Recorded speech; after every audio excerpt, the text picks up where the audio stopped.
Welcome, kings and queens, to another episode of Unapologetic, your number one podcast. This is the show where kings and queens tell their legacies and on. So get ready for the gems to drop and pull up to the table because we're ready. Welcome back, everybody, with another great episode of Unapologetic, your number one podcast. Is yours truly, Melly Mel, aka Mr. Unapologetic. It is finally getting warm here in Michigan, everybody. I'm so happy. These hot and cold days been killing me. But today, I can honestly say, man, we have a very special guest. She has actually been one of my superheroes, man. I've been reading her since I was a kid, reading about her since I was a kid. She has made her mark within the educational realm and continue to do so 50 plus years later. And so I want to give all due respect and all praises goes to the one and only Jane Elliot, ladies and gentlemen. How you doing, Miss Elliot? Well, I'm doing very well. I don't really merit all the nice things you said, but go ahead and say them. You deserve it. You absolutely deserve it. Okay, if you say so. Well, I honestly have done my extensive research for the past couple of weeks, and it's amazing to me how you started. I guess I seen the first video when in 1968. I want to resume when you had your classroom and you was going through this elaborate test exercise with blue eyes and brown eyes. And I just, as a kid, I was looking at it and I'm like, wow, this is amazing, man. I never really thought in this type of mindset as a kid, as a teenager. And it opened my eyes to so many different doors that I never knew that was there. And I want to say thank you for that, because most people will say that, of course, they've been blackballing you because of the knowledge and the information you have. But I welcome it because it shows the truth behind all the shadows in America. And so how did that all start with you? I was born in 1933, and that's the year Adolf Hitler came to power. And for 12 years, Wow. I watched him. I watched him judging people by the color of their eyes and killing those who had the wrong color eyes. And I listened to my father ranting and raving about what an awful person Adolf Hitler was. We listened to the radio, of course, and the things that were going on were absolutely unacceptable. And my father was furious for 12 years until the Second World War was over. But he never got over the idea that, for God's sake, how could you do that to a group of people based on something like religion or the color of their eyes? And one of the ways they Right. decided who went into the gas chamber was eye color. If you had a good German name but you had brown eyes, they figure you were one of those people and you were trying to pass, and they threw you into the gas chamber. Or if you were a child, they threw you up in the air and used you for target practice. Those are the things we heard about Wow. on the radio during So and then and I knew what was going on was horribly, horribly wrong, but I didn't think it would ever happen in this country because we fought the Second World War to see to it that would never happen. And Right. then in 1968, Martin Luther King Jr. is killed. And I thought, my God, this is what they did in Nazi Germany. And then along comes Dinosaurus T. Rump Mm. now.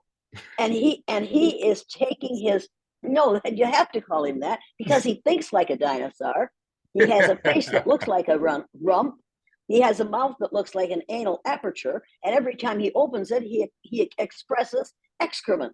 You have to realize that we are now in a situation like Germany was in and Europe was in before the Mm. Second World War. And if you think I'm wrong about that, you need to get this book, When at Times the Mob is Swayed. Have you read it? No, I've heard of it though. Let me read. Can I read just a portion of it to you? Yes, please, please. Yeah, you got to hear this because people think I'm crazy.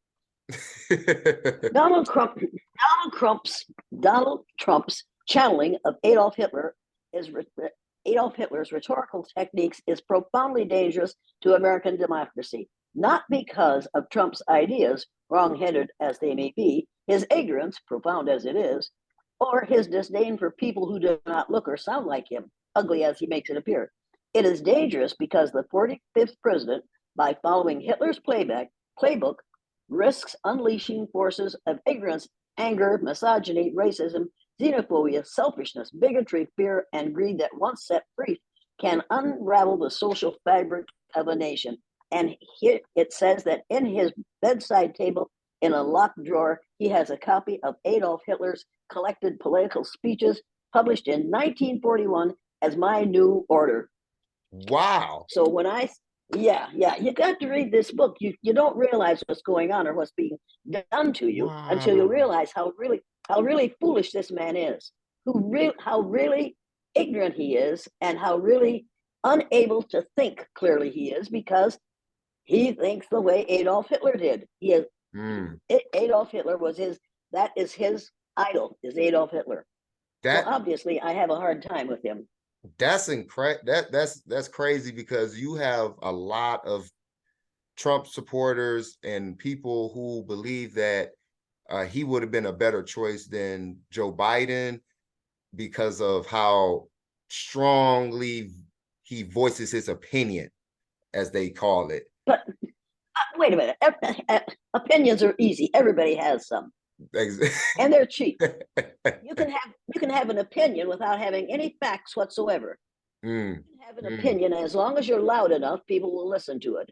The people who are following Donald Trump do not know what they're doing, and they don't even realize that during his 4 years, we were in worse shape in every way than we are now, because it has taken us 3 years for Joe Biden to bring us at least a little ways back from what Donald Trump did. Donald Trump's main aim was to enrich the coffers of the wealthy and to take it from the rest of us. And if you think you just have to read Bert Newborn's book. It's I'm gonna get that absolutely book. fantastic. That Get that passage book. alone caught me. Oh yeah. Oh wow. And to hear that, in the details of how he thinks and responds, and thinking about what I see on national television when he talks and everything that's going on in America, it goes hand in hand. You kind of it's like a reflection of the past. Right. He didn't learn positive things from the past. The man wants to be a king. And you've got to there has to be a lineage in order for you to be a king, and it can't be from idiot to the crown, to the throne. It's just when he was inaugurated and I listened to his words, I thought, my God, this sounds Hitlerian. Can that be? And then I told myself, you're exaggerating, Jane. That isn't what's happening. And then I read Bert Newborn's book, and I wasn't exaggerating. I wasn't imagining.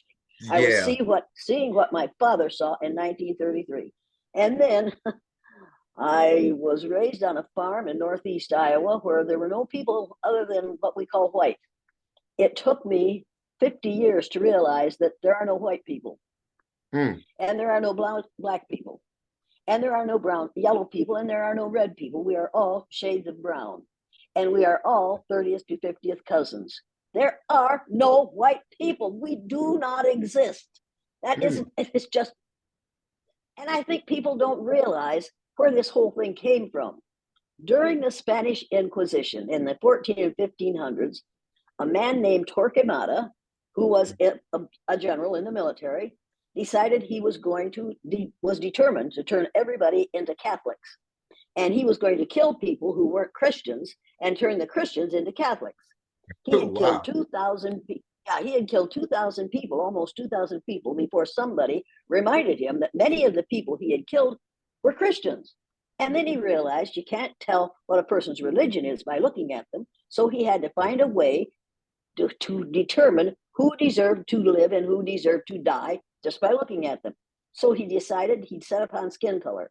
He called the lighter brown skinned people white, because white is the color of purity and goodness.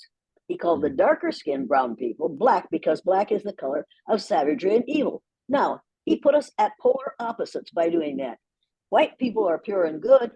Black people are savage and evil. So it makes good sense for white people to kill black people, because you're getting rid of savagery and evil.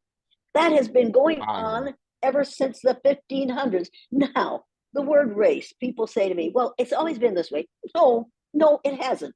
The word race, to mean a specific group of people, came out of France in 1580.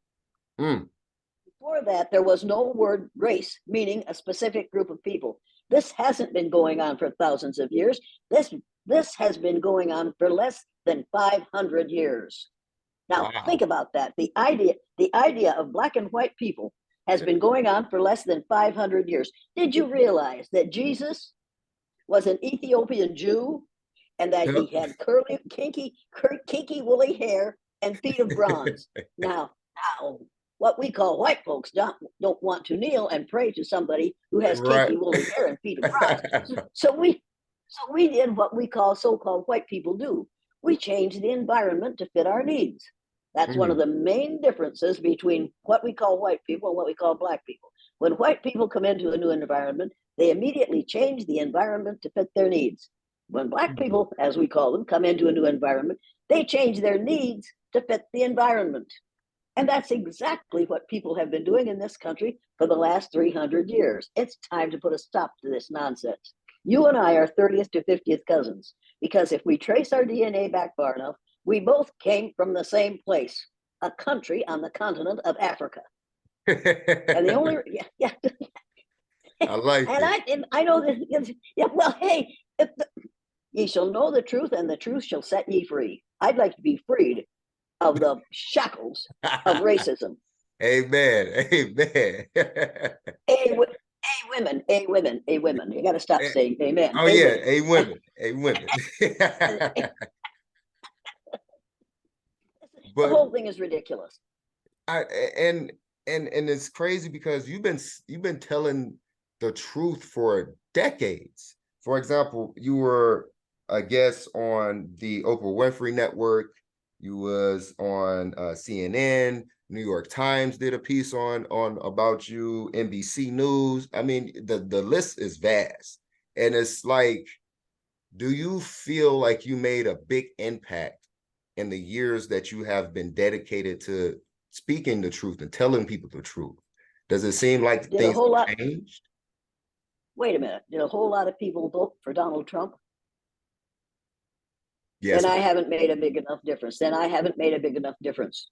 Mm. As long as 40% of the Republican Party, and you can't call it Republican Party because Donald Trump knocked the L out of the word Republican and turned it into Republican because of his fascination with the pubic area. And I'm not making that up. Oh man, that's accurate. Well, yes, we have to realize that if that many people will vote for that ignorant and individual Mm-hmm. presidency of the United States, people aren't listening. They are Mm. listening. They don't believe what I'm saying. Or if they realize that I'm telling the truth, they don't want to admit it.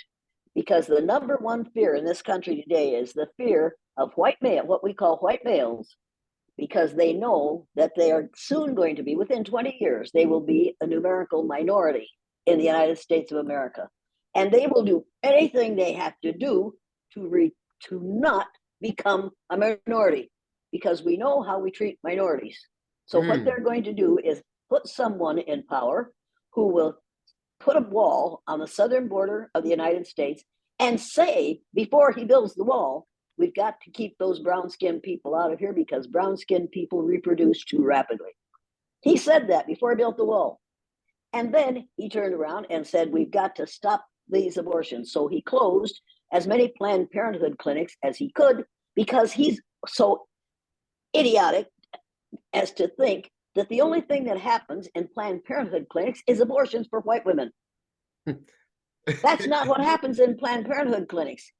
Planned Right. Parenthood clinics are there for a whole lot of women of brown and dark brown and light brown colors, and white, which is a light brown color because there are no white people. Right. All women of all color groups take advantage of the things that they can afford to get from Planned Parenthood that they can't get at the local medical people. There's a Exactly. good reason for Planned Parenthood, and it is not to furnish abortions to white people. But you see, the man doesn't think well. He only thinks in ways that he knows foolish people will listen to. And Mm. only foolish people will follow this man. You need to realize that you have to be a fool to follow Donald Trump.